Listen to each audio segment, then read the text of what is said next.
ॐ नमः सिद्धेभ्यः।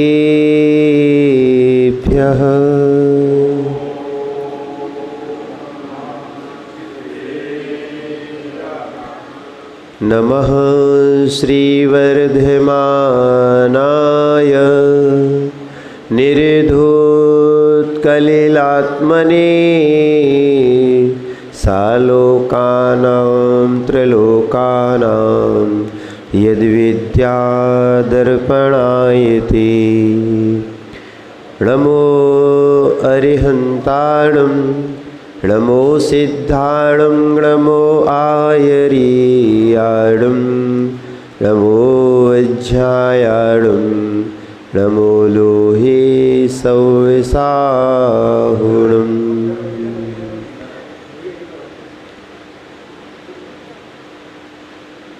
गुरुवः पान्तनो नित्यं ज्ञानदर्शननायिका चारित्राणो गम्भीरा मोक्षमार्गोपदेशिका मोक्षमार्गोपदेशिका मोक्षमार्गोपदेशिका। जय बोलिए अनंतानंद सिद्ध परमेष्ठी भगवानी की। देवाय देव 1000 श्री आदिनाथ भगवानी की। देवाय देव 1000 श्री चिंतामणि पार्श्वनाथ भगवानी की। परम पूज्य आचार्य भगवान कुंद कुंद स्वामी की। परम पूज्य आचार्य भगवान समंतभद्र स्वामी की। परम पूज्य गणाचार्य गुरु और विराग सागर जी महाराज की।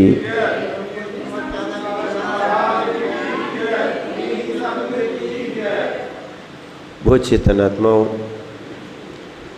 आचार्य भगवान समंतभद्र स्वामी ने इन श्रावक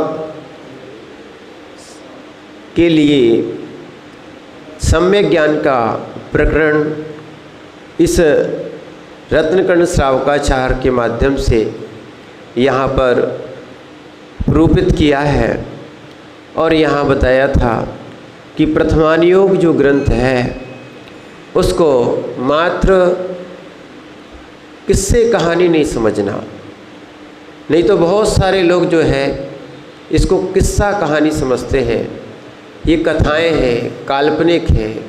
ये आचार्य महाराज कह रहे हैं ये काल्पनिक नहीं है, ये यथार्थ है। कैसी है? अर्थख्यानम जो शब्द दिया है, यानी बोधि समाधि निधानम, बोधि और समाधि का भी निदान है। अर्थख्यानम क्या दिया है? अर्थख्यानम, यानी इनको आप समझना कि नहीं तो आप कहो कि काल्पनिक हो। जैसे बहुत सारे विषयों को लेकर लोगों ने कल्पना कह के प्रारंभ कर दिया, यानी जो साधारण लोग नहीं समझ पाए। और उन्होंने ऐसे भी लोग हैं जिन्होंने क्या कह दिया? मात्र कल्पना है। क्या है? जैसे नित्य एकांतवादी और क्षणिकवादी हुए हैं। नित्य एकांतवादी भी है सांख्य और क्षणिकवादी है बौद्ध। ये जो धर्म में अविद्वान है उन्हें कल्पित करके नहीं जानते, या उनको सबको बोलते ये माया है। कोई कहता है ये सब कल्पना है, कोई कहता है अवस्तु है। क्या है? कथाओं को भी कहने लगता है। पर ध्यान रखना, जितने भी शास्त्रों में ये कथन किए गए हैं ये काल्पनिक नहीं है, वास्तविक है। कैसे है? काल्पनिक नहीं है, वास्तविक है। पर हाँ, साहित्य की दृष्टि से एक बात और ध्यान रखना, साहित्य में जैसे 9 रस होते हैं, कहीं 7 रस होते हैं, उन सब का वर्णन एक श्रेष्ठ आचार्य को अपने साहित्य में करना चाहिए, इसलिए उनका वर्णन किया गया है। कल जो बात आ रही थी कि ऐसे ऐसे प्रसंग भी प्रथमानुयोग के ग्रंथों में रहते हैं जो व्यक्ति को वैराग्य से विचलित कर देते हैं। क्या है? ऐसे ऐसे प्रसंग रहते हैं, लोग सोचते हैं कि दिगंबर जैन आचार्य और ब्रह्मचारी और बीतरागी आचार्य, ऐसे आचार्यों को ये स्त्री का वर्णन करना, राजा का वर्णन करना या राज्य का वर्णन करना शोभा नहीं देता है, पर उनकी अल्प बुद्धि है। जब भी कोई साहित्य लिखा जाएगा तो साहित्य की दृष्टि से लिखा जाता है, उसमें सब रस होते हैं। और प्रथमान योग है, और प्रथमान योग में भी श्रृंगार रस का भी वर्णन होता है, शांत रस का भी वर्णन होता है, वैराग्य रस का भी वर्णन होता है। हरी माने पूरी कथानक में उसमें अलंकार विद्याओं का भी प्रयोग होता है। बहुत सारी चीज़ें इसमें न्याय नीति की भी डाली जाती हैं, यहाँ तक कि राजनीति का भी कथन है, नृत्य और श्रृंगार का भी कथन है, और विनोद आदि का भी कथन है। बहुत सारी जगह बहुत से जैन दृष्टांत ऐसे भी दिए गए हैं, माने जैन नीतियाँ भी दी गई हैं जिससे जीवन में आपका सुधार हो सके। कुछ आचरण संबंधी भी चर्चाएं इसमें विशेष मिलेंगी कि श्रावकों का आचार कैसा होना चाहिए। ये प्रथमान योग में महापुरुषों के द्वारा ये आचार्य महाराज ने उनको पात्र बना के, और वो पात्र थे, क्या थे? वो वास्तविकता में पात्र थे, और उनको पात्रों को वहाँ पर उनके माध्यम से जिनागम को प्रूपित किया गया है। जैन सिद्धांत विशेष रूप से सिद्धांत को छोड़ के इन ग्रंथों की रचना नहीं हुई है।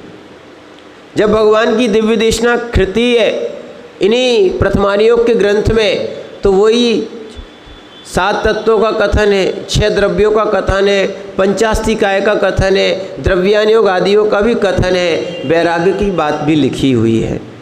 क्या है? इन सारी बातों का समावेश प्रथमान योग ग्रंथ में है। और एक और ध्यान रखना, जो हम आपसे पहले ही से बात कर रहे थे कि जैन आचार्य ने क्या है, स्त्रियों का नख से लेके सिर तक, केस तक वर्णन कर दिया, और हर अंग के हर अवस्था का, अवयव का हर दशा में कैसा कैसा परिवर्तन होता है वहाँ तक वर्णन कर दिया। विचार करना चाहिए, ये राग अवस्था में नहीं किया, पर धन्य है ऐसे ब्रह्मचर्य को पालने वाले भी, वीतराग अवस्था को धारण करने वाले भी, जिनके मन में ऐसे लिखने के बाद भी विकार उत्पन्न नहीं होता। क्या है? और हुआ जिनसेन स्वामी, जिन्होंने 9 वर्ष की आयु में दीक्षा ली थी, और उनको कहा जाता है ये यथाजात दिगंबर रहे।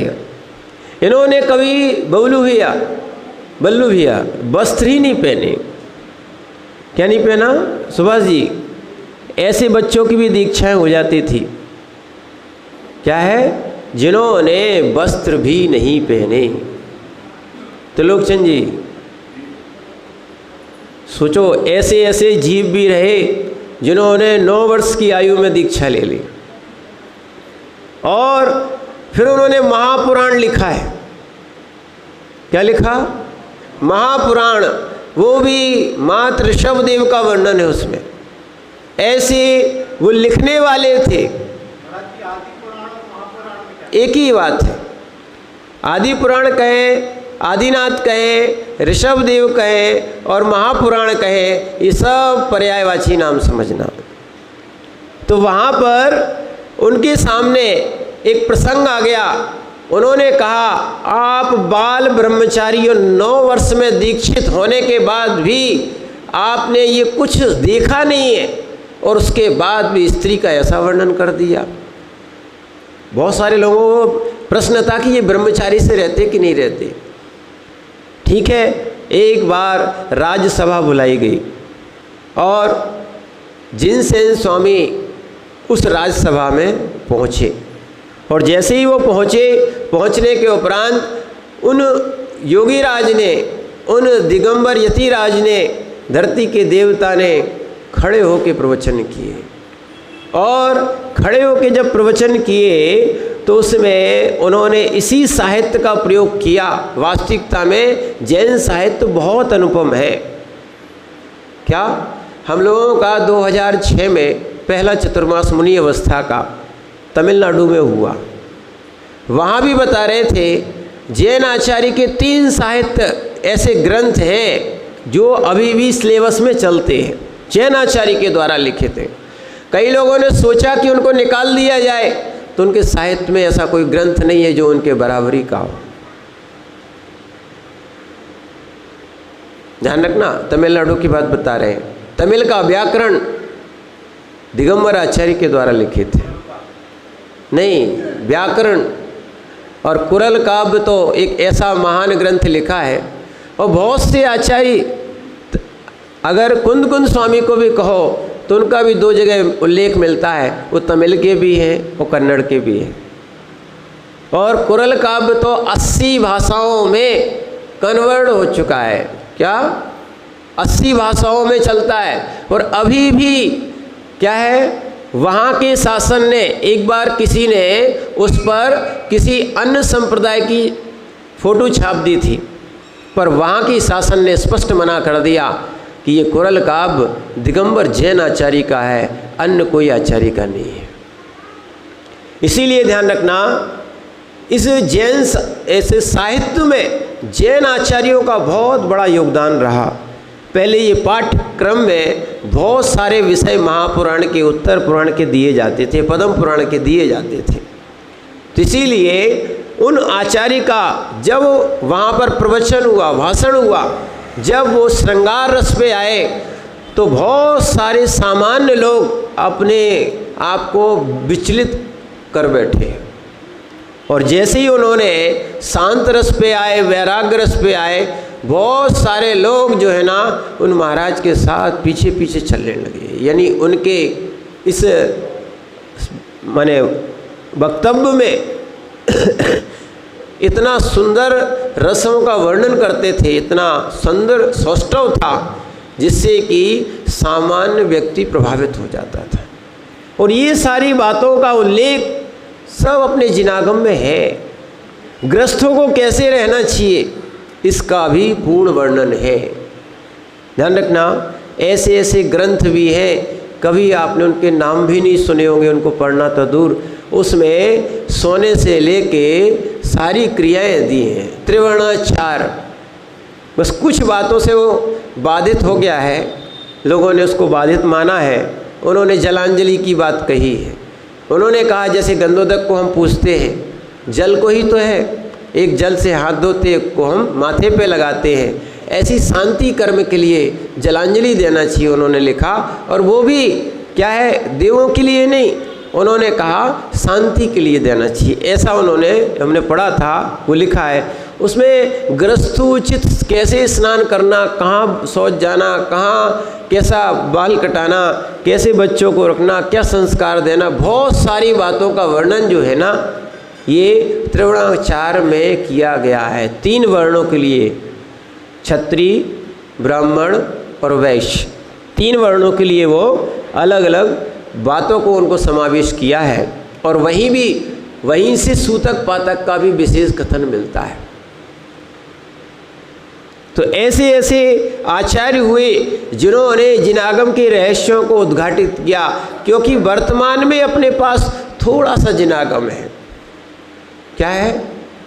थोड़ा सा जिनागम है और हम उसको पढ़ भी नहीं पा रहे। विचार करना, 6 महीने इस दिगंबर जैन ग्रंथों के लोगों ने ईर्षावशात होली जलाई है। क्या है? मंदिरों को खंडित किया, मूर्तियों को खंडित किया, शास्त्रों को जलाया, यानी जैन दर्शन को नष्ट करने का बहुत प्रयास किया गया। और जैन दर्शन भी कहता है कि पंचम काल में 1000 वर्ष में कल्कि और 500 वर्ष में उपकल्कि होगा, जो जैन दर्शन को घात पहुंचाएगा। फिर भी जैन दर्शन अंत तक चलता रहेगा। क्या है? ये बहुत सारी बातें ये प्रथमान युग में आई हैं। क्या कि आज जो वर्तमान में जो सब दिख रहा है वे चंद्रगुप्त के स्वप्न, और दूसरा कहा जाए किसके, भरत चक्रवर्ती के 16 स्वप्न, ये साक्षात दिखाई दे रहे। क्या है? ये जो उन्होंने भविष्य में क्या होने वाला था वो स्वप्नों में भी देख लिया, उसको भी अगर आपको पढ़ना है तो आप जो है ये जो प्रथमानियोग के ग्रंथ हैं इनको आप पढ़ें। बहुत सारे शकुन भी आते हैं, जैसे सीता को भी स्वप्न आया था कि मैं काली साड़ी पहने हुए कुछ कार्य कर रही हूँ। तो राम ने कहा, सुबह प्रातः होके पूछा तो राम ने कहा, सीता बुरा दिन आने वाला है, तुम धर्म कार्यों में तीर्थ यात्रा में आप लग जाओ। बाईं आँख फड़की, कौन सी? उनकी बाईं आँख फड़कने लगी। स्त्रियों की अगर बाईं आँख फड़के तो वो अशुभ होता है, ठीक है? आँख नहीं फोड़ लेना इससे। सुनना, स्त्रियों की बात कर रहे हैं अभी हम, क्योंकि सीता का कथन है पुरुषों की दाईं और पुरुषों की दाहिनी आँख शुभ होती है और स्त्रियों की बाईं आँख शुभ होती है, ठीक है ना? तो इनकी दाहिनी आँख फड़कने लगी, तब उन्होंने कहा कि कोई अशुभ घटना घटने वाली। ये सारे शकुन शास्त्र का भी वर्णन जो है ना आपको प्रथमानियोग के ग्रंथों से ही मिल जाएगा। और ये सब चीज़ें जो है, चाहे बिल्ली रास्ता काटती हो, रावण के लिए भी आया कि जब रावण वहाँ अपने घर से निकल रहे थे, राज्य से निकल रहे थे युद्ध के लिए राम के साथ, तो उनको सूखे पेड़ पर एक कौवा मिला। वो समझ गए थे कि हमारा नाश होने वाला है। क्या है? वो भी समझ रहे थे। यानी ये अपशकुन आते हैं, ये आपको संकेत करते हैं। ऐसा बहुत सी बातों का कथन ये मिथ्या नहीं है, ध्यान रखना, ये मिथ्या नहीं है। ये मात्र आपको सावधान करने के लिए, सचेत करने के लिए एक निमित्त है। क्या है? जैसे रेलवे लाइन पर या अपने सामान्य रोड पे भी आजकल क्या चलने लगे हैं? सिग्नल। क्या चलते हैं? वहाँ तो सिग्नल चलते हैं। ध्यान रखना, सिग्नल लाल, पीला, हरा ये होता है ना, संकेत देता है कि आगे क्या है, खतरा। कहीं बोर्ड लगा रहता है कि आगे पुलिया है, आगे मोड़ है, तो क्या होना चाहिए? उस बोर्ड को उठा के नहीं फेंक देना चाहिए, उससे कुछ होने वाला नहीं है। ऐसी अवशकुन को नहीं मार देना चाहिए, नहीं तो बिल्ली ने रास्ता काटा, किसी ने बिल्ली मार दी। क्या है? ऐसे बहुत सारे अवशकुन जो होते हैं आपको सावधान करने के लिए आते हैं। ये सारा बहुत सारा मैटर, ग्रस्थों को कैसे चलना चाहिए, मुनियों को कैसे चलना चाहिए, कैसी विपरीत परिस्थितियों में, सारा प्रथमानियोग में वर्णन है। किसमें है? इसीलिए वास्तविकता में जो वक्ता होते हैं, जो प्रवचनकार होते हैं, क्योंकि इनको बिना कथन के या बिना कथा के अपना वक्तव्य में उनको आनंद नहीं आ सकता है। इसीलिए वास्तविकता तो यही है कि वो उन शब्दों का प्रयोग और उन कथाओं का प्रयोग करें जिसमें आगम सम्मत हो और आगम के सिद्धांत हो। इसलिए सबसे ज़्यादा अपन को प्रथमानियोग ग्रंथ पढ़ना चाहिए। तो वहाँ लिखा था बोधि समाधि निधानम, पुण्यवर्धक तो है ही। कैसा है? बोधि यानी रत्नात्रय। बोधि का अर्थ क्या होता है? रत्नात्रय, ठीक है। और समाधि, समाधि का दो अर्थ है, संलेखना समाधि भी लेना, और दूसरा सबसे बड़ी बात जो है वो है ध्यान। कौन सा? निर्विकल्प ध्यान इसका साधन बनता है कि इतनी सारी वस्तुएं होते हुए भी सीता ने अंत में भी सबका परित्याग कर दिया। क्या है? ऐसे ऐसे प्रसंग आए कि युद्ध होना था, पर वहाँ के मंत्रीवरों ने बाहुबली और भरत के युद्ध में हिंसा नहीं होने दी। क्या? दोनों चरम शरीरी हैं, ठीक है। तो इसीलिए विवेक से काम किया गया। तो ऐसे ही क्योंकि बल का प्रयोग ही देखना था, तो भरत और बाहुबली को दोनों का वहाँ पर जल युद्ध, मल युद्ध और नेत्र युद्ध, ऐसे 3 युद्ध कराए गए थे। तो ऐसी बहुत सारी बातें इसमें दी गई हैं और वास्तविकता में अपन इसको समझें कि जहाँ पर धर्म ध्यान, जो आप कथाएं पढ़ोगे इससे एक फ़ायदा होगा, क्या? धर्म ध्यान होगा। और कैसे योगी राज शुक्ल ध्यान करते थे, ऐसे ऐसे कथानक का वर्णन है। फिर हमें पढ़ने के बाद समझ में आता है कि ऐसे ऐसे राज वैभव को प्राप्त करने वाले जीव भी मल के कीड़े बन सकते हैं। क्या है? पुण्य पाप का फल दिखाता है तो वो है प्रथमान योग। दृष्टांत से, पूरा कथानक से दिखाता है। क्या है? और जिन्होंने उपसर्गों को सहन करके अपना कर्म क्षय किया है, कैसे भगवान पार्श्वनाथ उपसर्ग विजयी हुए, सारी कथा का वर्णन कहाँ मिलेगा? और एक भाव से नहीं, देखना, एक भाव से सहन नहीं किया, उन्होंने 10 भाव पूर्व से सहन किया। ऐसा वर्णन प्रथमान योग के माध्यम से हमें समझ में आता है। नहीं तो हम थोड़े से कर्म के उदय में आकुल व्याकुल हो जाते हैं और अपना स्वयं का पुरुषार्थ नहीं करते हैं और कर्म के बहाव में आके बह जाते हैं। इसीलिए वास्तविकता तो क्या है? प्रथमान योग के ग्रंथों को पढ़ने से बोधि और समाधि क्या मिलती है? बोधि समाधि निधानम। क्या है? बोधि समाधि निधानम, बोधित बोधा समीचीनम। बोधित बोधा समीचीनः।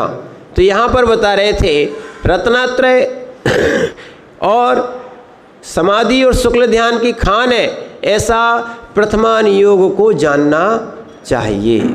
इसके बाद आचार्य महाराज बता रहे हैं कि कर्णान योग आता है। एक और ध्यान रखना, एक क्रम है। क्या है? क्रम है। शास्त्रों को भी पढ़ने का एक क्या है? क्रम है। और समाधि भक्ति में एक छोटी सी लाइन में इन सीधे ग्रंथों का पढ़ने का एक क्रम दिया है। प्रथमम कर्णम चरणम द्रव्यम नमः। प्रथमम कर्णम चरणम द्रव्यम नमः, यानी प्रथमानि योग, कर्णानि योग, चरणानि योग, द्रव्यानि योग। ये वास्तविकता में एक क्रम दिया हुआ है। कई लोग पूछते हैं शास्त्रों को पढ़ने का क्रम क्या है? उनका यही क्रम है। प्रथमानि योग आप खूब अच्छे से पढ़ें, उसमें बहुत सारी बातें आपको आएंगी। फिर उसके बाद कर्णानि योग। कौन सा पढ़ना? कर्णानि योग के ग्रंथ पढ़ना। कर्ण का अर्थ होता है 2 प्रकार से, अब यहाँ पे बताएंगे। कर्ण का अर्थ होता है परिणाम। क्या होता है? और लोक और अलोक की व्यवस्था भी बताते हैं। कर्ण का अर्थ क्या है? परिणाम और लोक और अलोक की व्यवस्था। जैसा जैसा जीव परिणाम करेगा वैसे वैसे जीव की गति मिलेगी। गति खराब नहीं होती है, ध्यान रखना, मति खराब होती है, सो गति खराब मिलती है।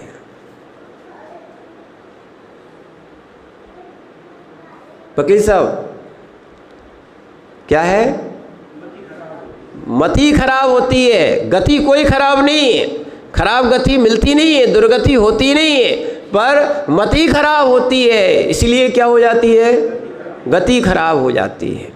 इसीलिए जिन जिन को अपनी गति खराब नहीं करना है वो अपनी मति को संभाल के रखें। क्या रखना चाहिए? अपनी मति को संभाल के रखें, क्योंकि जीव हर समय जो है पर द्रव्यों में जाके परिणाम खराब करता है। क्या है? वो सुखी रहना है तो वास्तविकता में हमें पर द्रव्यों से क्या है, उनको उपेक्षा करके जीना पड़ेगा। उन्नति चाहते हो, क्या है, यदि उन्नति चाहते हो, विकास चाहते हो, तो पर के पीछे मत पड़े रहो।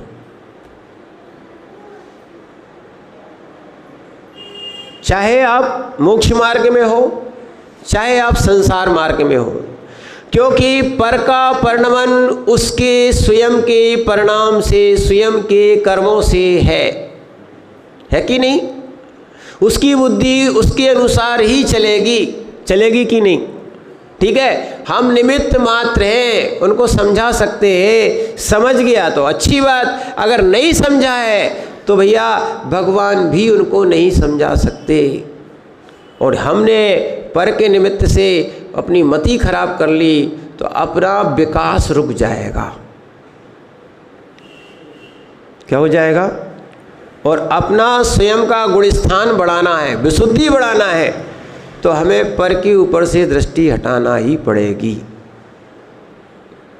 यदि परिणाम अच्छे करना है तो संक्लेशता के जो जो निमित्त हैं उनसे दूर स्वयं को करना पड़ेगा।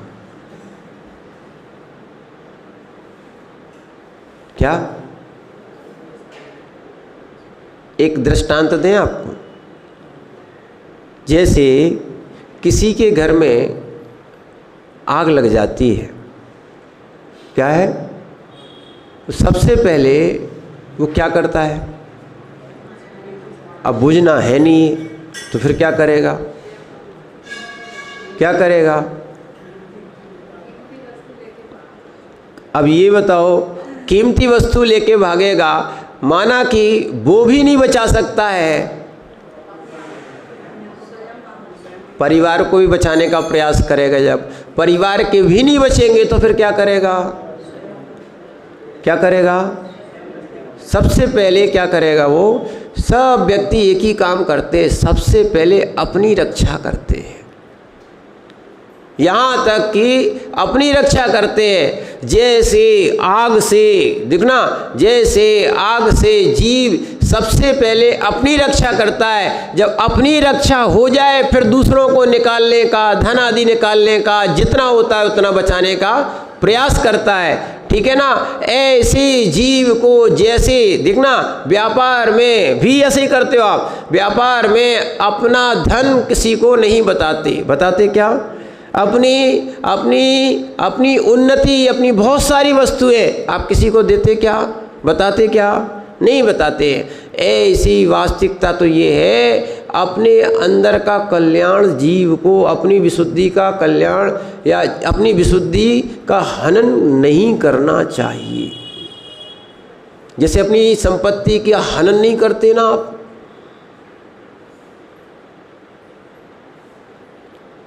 अपनी संपत्ति का हनन करते हो क्या? रक्षा करते कि नहीं करते? ऐसे अपनी संपत्ति की रक्षा करते हो, ऐसी अपनी विशुद्धि की भी रक्षा करना चाहिए। क्योंकि जहाँ जहाँ आग लगती है वहाँ आग का निशान भी होता है और धुआं भी उड़ता है और कालोच भी होती है। ऐसी ध्यान रखना, जहाँ जहाँ परिणाम संक्लेश होते हैं वहाँ गति भी खराब हो जाती है। और वास्तविकता मान के चलना, जो भी क्रोध करता है, सामने वाले का दिमाग खराब हो या ना हो, उसका तो बहुत दिनों से दिमाग खराब रहता है। वो खराब करने का प्रयास करता है, सामने वाले का हो पाए, उसकी विशुद्धि नष्ट हो पाए या ना हो पाए। पर ये कितने दिनों से जल रहा था, तब जाके इसके अंदर से कोई वस्तु बाहर निकली। क्या है? लगता है कि हमने बदला ले लिया। ठीक है ना? लगता है कि हमने बदला ले लिया। बहुत बड़ी अज्ञानता है कि तुम कितने दिनों से जल रहे थे, वो आज समझ में आया। क्या है? कितने दिनों से, जितना लंबा तुम्हारा कसाय का परिणाम रहेगा, समझना, उतना नीचे ले जाएगा। हमने बताया था, अगर अनंतानुबंधी बंदी, एक अर्थ क्या है? वो अनंत काल तक जीव को बांधे है। और यही अनंतानुबंधी कसाय परिणाम, यही करना योग बता रहा है कि तुम्हें सम्यक्त नहीं होने देगा। और तो ठीक है, क्या है? अनंतानुबंधी सम्यक्त का घात करती है। किसका घात करती है? हाँ, सम्यक्त का घात करती है। और दोनों बातें, मिथ्यात भी दो प्रकार से, सम्यक्त का घात करता है और दूसरा संयम का भी घात किए बैठा है। ये आपको ये करणान योग को पढ़ने से समझ में आएगा। जैसा जैसा जीव परिणाम करता है वैसा वैसा बंद होता है। प्रथमान योग में भी करणान योग मिला हुआ है। जैसे ध्यान रखो, एक बार दुर्गंधा का जीव, किसका? दुर्गंधा का जीव, ये पांडव पुराण से बता रहे आपको। दुर्गंधा का जीव आरिका बना हुआ था, आरिका बना हुआ था, और आरिका ने मात्र, देखो हम जो आपको बता रहे हैं उसको समझो फिर से। आरिका ने मात्र जहाँ एक वेश्या और उसके पीछे 5 लोग जा रहे थे, ठीक है, उनको देख के थोड़े से परिणाम बिगाड़ लिए कि ऐसा हमारे साथ भी हो। और जबकि वो क्या थी? आरिका। सुनना, मात्र एक मन में आया ऐसा हमारे साथ भी हो, माने हमारे पीछे भी ऐसे लोग घूमे, इतना सा परिणाम किया था। और दूसरे क्षण उन्होंने अपनी आलोचना की कि हमने, बताओ, आरिका में ऐसा कैसा विचार बना लिया। और फिर उसके बाद अपनी आरिका माता जी से जाके या आचार्य महाराज से जाके प्रायश्चित भी लिया, ठीक है, पर वो निदान बन गया और अगले भाव में वो पंचाली बनी थी, द्रौपदी बनी थी, और दोष लगा था वो। इतना सा विकल्प। अब यही कहते हैं परिणामों की दशा। क्या है? थोड़ा सा लोग कहते हैं महाराज जी किया कहाँ है? ध्यान रखना, अब आप आ रहे हो, किया कहाँ है? ये करणान योग की बात, आपने जो जो सोचा है वो पाप हो चुका, और जो आप शरीर से करते हो वो तो सब अपराध है, उसका भी फल मिलेगा अधिक, और जो आपने कर लिया है वो भी आपको मिलेगा। हमने एक दिन महामच्छ और तंदुलमच्छ की कहानी सुनाई थी, दिया था दृष्टांत कि एक महामच्छ होता है 1000 योजन का महामत्स्य, स्वयंभू रमण में, ठीक है, और उसके कान में तंदुलमच्छ होता है। क्या मूलाचार में गाथा आई है कि परिणाम अकेले बिगाड़ने से क्या होता है? मुनिराज भी अपने परिणाम सो संभाल के रखें, ठीक है ना। बुद्धि जागृत अवस्था में तो रखना ही चाहिए, और सोते समय भी जब जागृत में रखोगे तो सोते समय भी परिणाम अच्छे रहेंगे।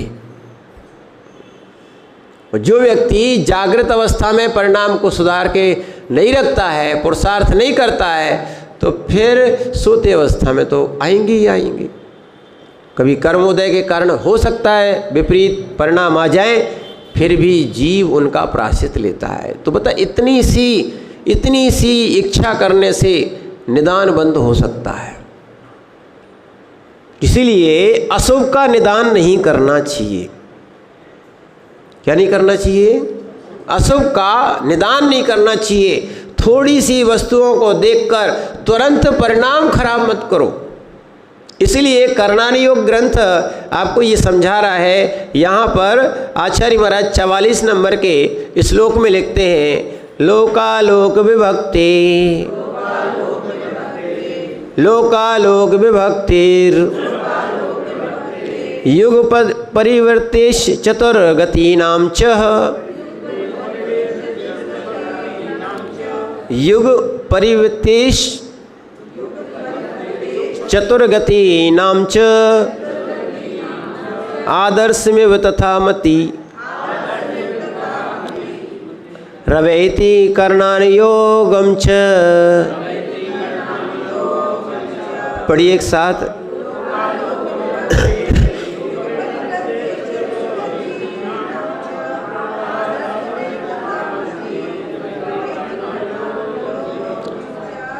करणान योग की बात बता रहे आचार्य महाराज। ये भी अनियोग है और बहुत सारी बातों का यहाँ पर बिल्कुल सत्य कथन है। क्या है? ध्यान रखना, यहाँ पर आचार्य महाराज कहते हैं तथा यानी प्रथमान योग की तरह मति मनन रूप शुद्ध ज्ञान जो है वो लोकालोक विभक्ते, लोक और आलोक के विभाग और युग परिवर्ती है, यानी युग के परिवर्तन को, और चतुर्गति नाम चारों गतियों का स्वरूप, और आदर्श में दर्पण के इव यानी समान दिखाने वाले कर्णान योगम च, कर्णान योग रूप शास्त्र को भी जानता है। कर्णान योग रूप शास्त्र को भी जानता है। कौन? कर्णान योग वाला जीव।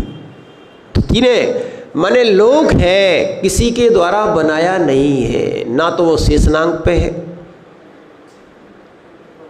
क्या है, ना कोई कछुए की पीठ पे है।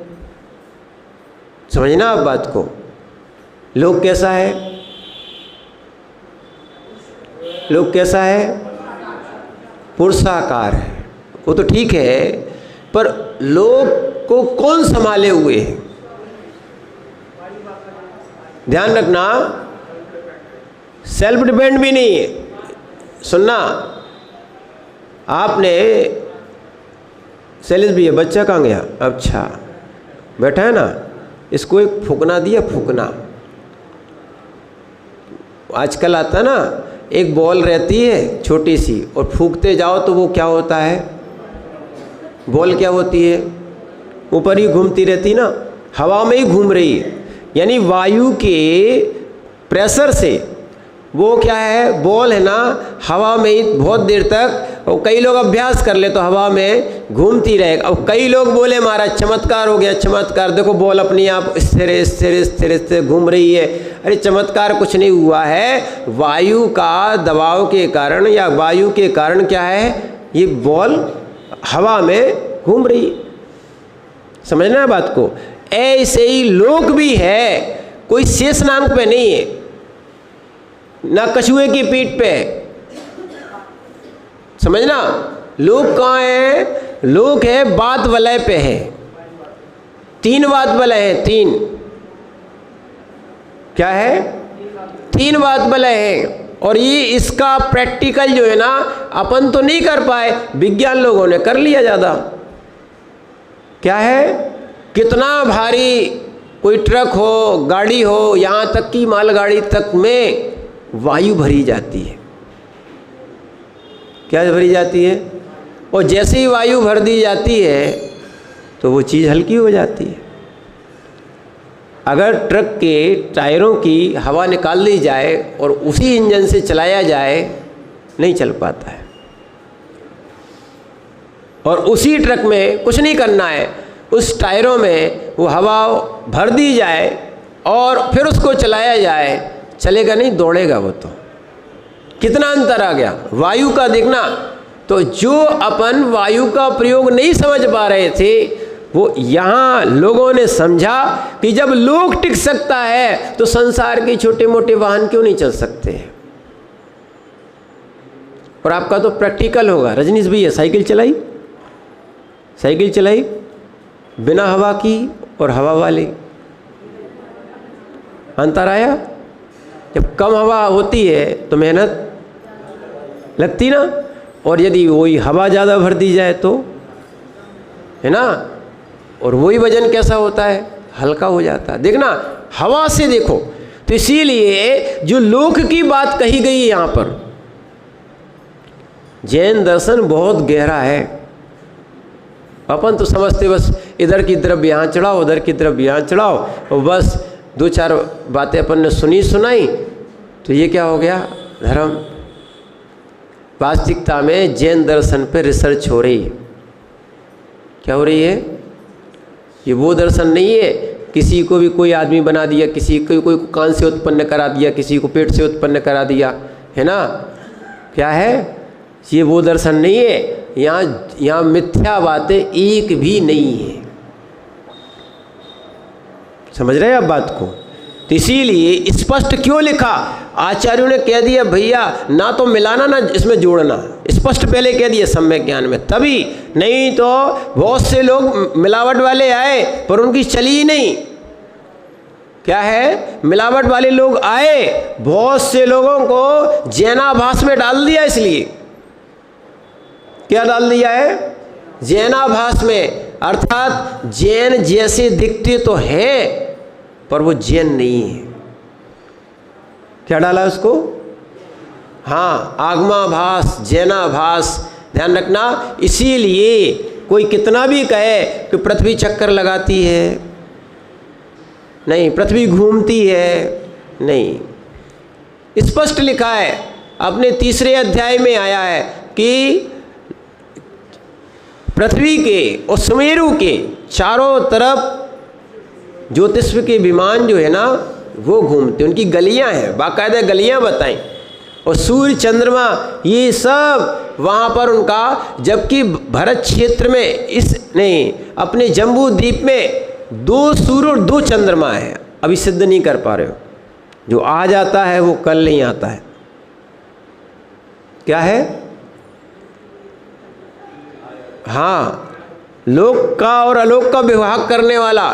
और स्पष्ट लिखा है कि जहाँ तक मनुष्य लोक है, क्या है, जहाँ तक 2.5 द्वीप है वहीं के सूर्य चंद्रमा गमन करते हैं, बाहर के नहीं करते। ऐसी बहुत सी बातें बिल्कुल सत्य। और जो लोक और अलोक की बात है, एक एक बाल से इन लोक का नाप भी है। क्या है? माना कि आना कि नहीं चलता यहाँ। जब आप त्रिलोक प्रणति, त्रिलोक सार इन ग्रंथों को पढ़ोगे तो लोक का, दीवाल का, सबका माप दिया है। आकृति में किसी ने नहीं बनाया। अब ये बताओ, ये पन्ना के पहाड़ कौन ने बनाए? बताओ। ऐसे ही सुमेरु पर्वत लोक भी आकृति में है। क्या है? कैसे है? और ये भी नहीं है कि भाई बहुत सारी बातें जो आपको सुनते हो कि देवों पे राक्षस ने कब्जा कर लिया, ऐसा कभी होता नहीं है। समझ रहे ना आप बात को? इन चीज़ों को बेचारे देव अपनी रक्षा करके भाग रहे हैं, भगवान बचा रहे हैं, ये सही कहीं कुछ नहीं है। या किसी ने वो पृथ्वी ली सो मुंह में रख ली, अंदर अब सबको अंधेरा हो गया, ये सब बातें झूठी हैं। क्या है? ये लोग को ऐसा कोई कुछ नहीं कर सकता। क्या है? सुमेरु पर्वत को पलटने की सामर्थ्य सौधर्मेंद्र को होती है, वो पलटता नहीं है। सामर्थ्य जरूर है पर शक्ति का दुरुपयोग नहीं करता। सम्यक दृष्टि जीव है, करेगा कितने जीवों का घात हो जाएगा, समझना। तो इसीलिए यहाँ लोक और अलोक, लोकाकाश है, जहाँ 6 द्रव्य रहती है उसको लोकाकाश है, और जहाँ 6 द्रव्य के बाहर मात्र आकाश द्रव्य, लोक के बाहर को वहाँ कहा है अलोकाकाश। ऐसा सारा व्यवस्थित वर्णन है। और ये सारी चीज़ों को जीवन में इसको भी पढ़ के देखो, इसका भी ज्ञान करके देखो, आनंद आएगा। अभी तक तो आपने झूठ मूठ की बहुत सी कहानियाँ सुनी हैं, पर वास्तविकता में इनको पढ़ो।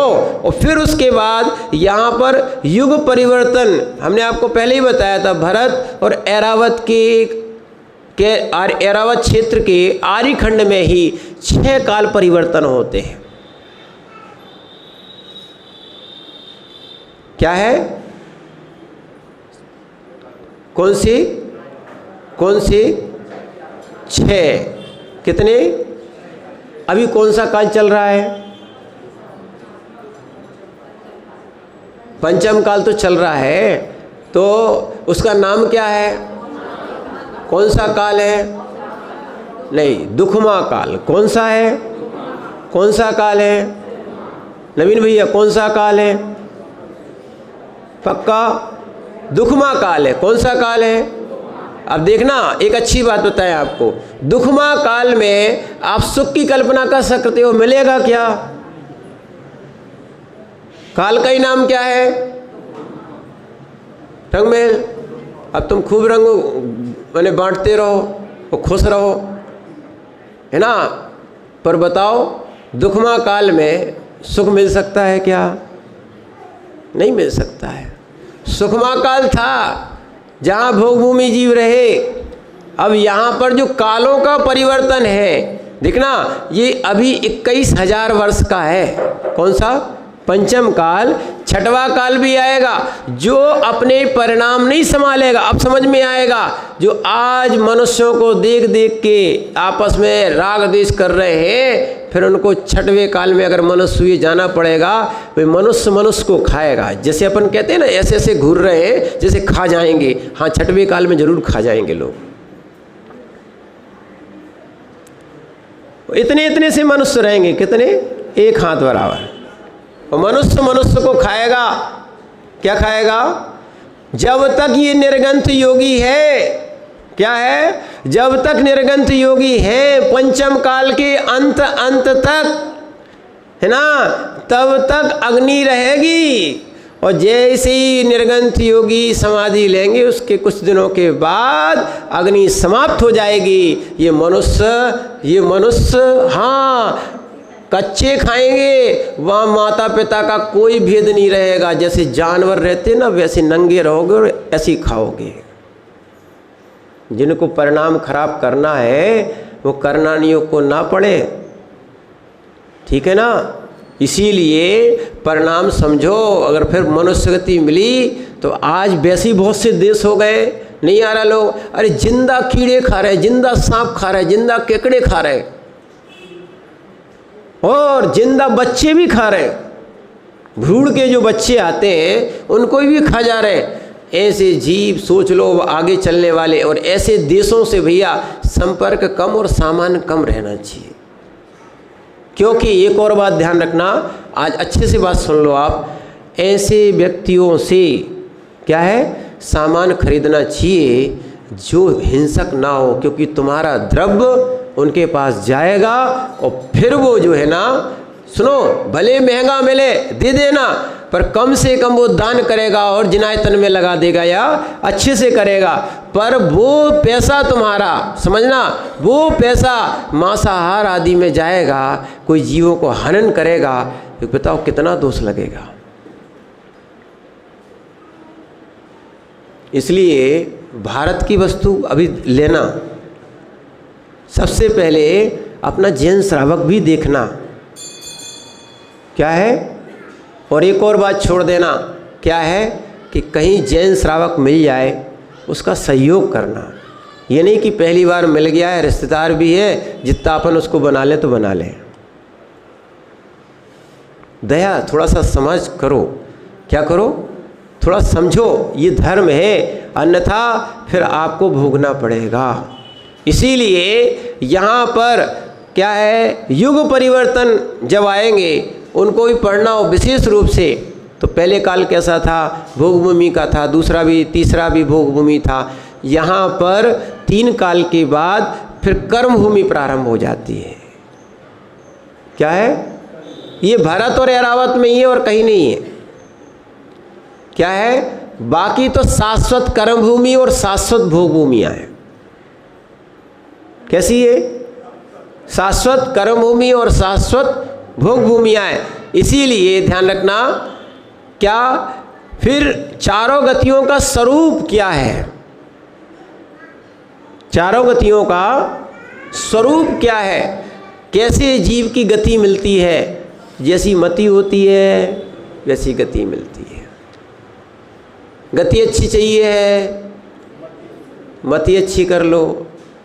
क्या कर लो? अब श्रीमती जैसी हो सो ऐसी हो, पर मति तो अपनी अच्छी होनी चाहिए सबकी, चाहे श्रीमान जी की हो चाहे श्रीमती जी की हो, मति अच्छी रखना चाहिए, ठीक है ना। और श्री के पीछे मति भी नहीं बिगाड़ना चाहिए। क्या है? पुण्य का योग है। देखो सत्य तो यही है, पुण्य का योग है। नहीं था, सुन, कम आ रहा है, और है तो अधिक आ रही है। पर वास्तविकता में अपनी मति में श्री जी विराजमान करो, पर अपनी मति में श्री के कारण श्री जी को मत उतारो। नहीं तो ध्यान रखना, नहीं तो कई लोग क्या है, इस धन के वैभव के कारण मति खराब कर रहे हैं, समझना, इनकी दुर्गतियाँ हो जाएंगी। फिर हुआ ना, रावण के पास बहुत बहुत विद्याएं थी, सोने की लंका बनाई थी उसने, फिर क्या करे, थोड़ी सी मति खराब हो गई। और उनका तो नियोग था। कई लोग कह रहे महाराज रावण का ही नाम क्यों लेते हो? अरे उसका नाम अपने जैन दर्शन में है और आगे तीर्थंकर भी बनना है, चिंता नहीं करना। तो उस जीव का नियोग देखो, पर उनका नियोग था कि नरक जाना था, निया, इसीलिए उनकी मति भी खराब हो गई। नहीं तो वो तो जिनेंद्र की भक्ति वाला जीव कहाँ दूसरी की स्त्री का हरण करता, वो तो एक ब्रह्मचारी था। कैसा मालूम है? वो भी एक नियम लिए था, वो अनंत केवली के चरणों में उन्होंने एक नियम लिया था, जो स्त्री मुझे नहीं चाहेगी, ये नियम था। कौन का? रावण का। समझ लो, नहीं तो आप समझो कि नहीं, रावण का कोई नियम नहीं था। क्या? रावण का नियम था, जो स्त्री मुझे नहीं चाहेगी बलात् उनके साथ गलत व्यवहार नहीं करूंगा। उन्होंने बहुत इसलिए प्रलोभन दिया, अलग अलग रूप बनाए, अलग अलग वैभव दिया। उन्होंने कहा पटरानी बनाएंगे, फिर भी धन्य है सीता को कि उन्होंने रावण का लोभ स्वीकार नहीं किया। और आज तो सबसे पहले वही देखते, जिसके घर में गाड़ी हो, जिसके घर में सुविधा, उसी के घर में हमारी बेटी जाएगी, चाहे धर्मात्मा हो चाहे नहीं हो।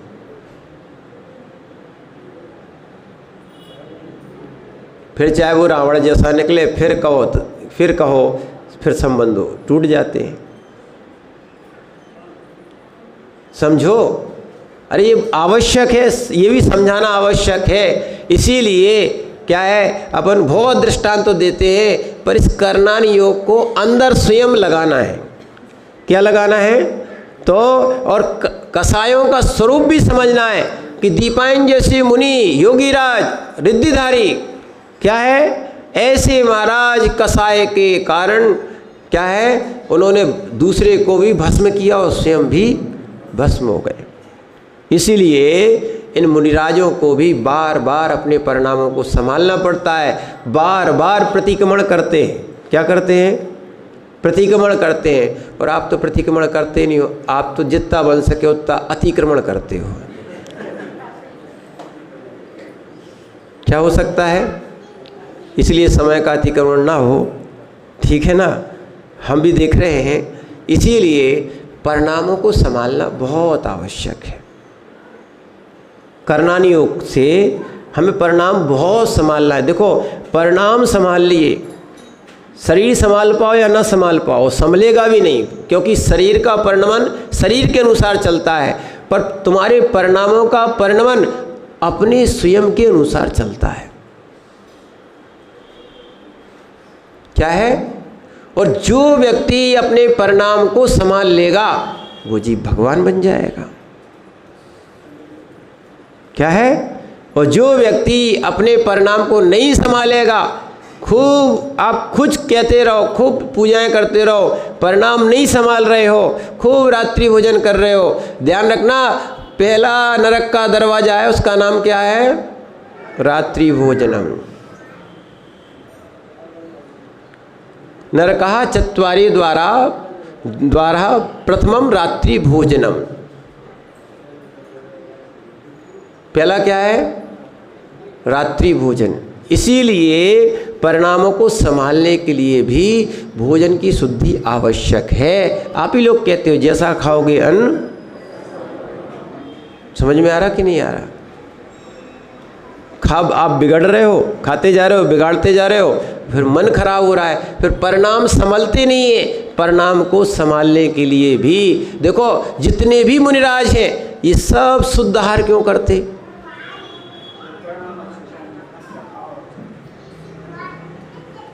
ध्यान रखना, द्रव्य, क्षेत्र, काल, भाव, इसका प्रभाव परिणाम पे पड़ता है। आज आप मंदिर में जैसे बैठे हो, हमने आपको एक दिन पहले और बताया था, जैसे परिणाम आपके इस स्थान पे हो रहे हैं, वैसे ही बगल वाले के घर में और बैठ जाना। कहाँ गए शरद भैया? जैसे परिणाम आपके यहाँ बैठे हो रहे हैं, वो आप बगल में तो रहते हो, वैसे ही परिणाम आपके वहाँ रहते क्या?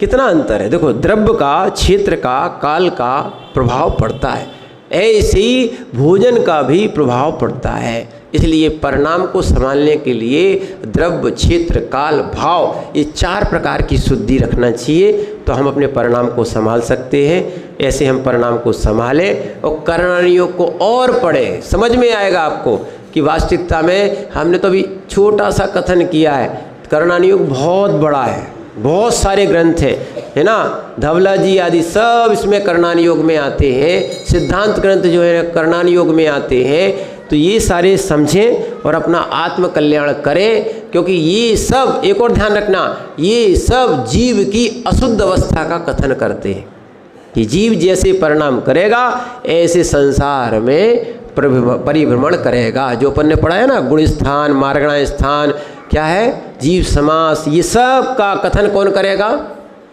ये करणान योग कौन करेगा? अब उसके बाद कल आचार्य महाराज चरणान योग कैसे चलना चाहिए, कैसे रहना चाहिए मुनियों को और श्रावकों को, दो ही मार्ग बताए हैं। ये कैसा होता है, ये सब चरणान योग के शास्त्रों में आता है। कल अपन उसको सुनने और समझने का प्रयास करेंगे, जिससे कि हमारे क्रम से पढ़ते पढ़ते हमारा आगे द्रव्यान योग और आचरण में भी प्रवेश हो सके, ऐसा हम समझें। ओम नमः सिद्धेभ्यः।